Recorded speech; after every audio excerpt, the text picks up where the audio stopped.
Pamper Day. So today pupunta ako sa May Taichung para magpagawa ng buhok. I mean magpa-reband. So nandito na ako ngayon sa Taichung.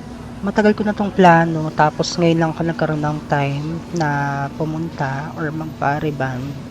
Medyo dry na kasi yung buhok ko this time pero kahit papano healthy pa rin naman siya.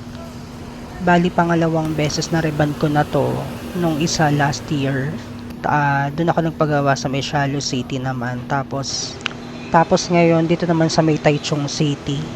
So bago ako pumunta dito, nag-research muna ako sa TikTok kung saan kaya may mga available na salon.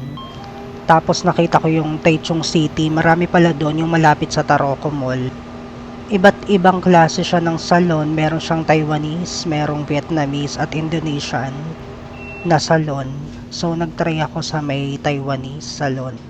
Guys, ang mumura ng ino-offer nila. Basta nilagay ko dito sa video yung mga prices nung ino-offer nila para sa buhok nyo. Meron din sila nung perm, yung nauuso na na kulot yung hair sa baba. So ito, narating ko na yung salon. Tapos pagpasok ko may mga kasabay din akong Pinay. So dito in-applyan na ako ng gamot ni Madam.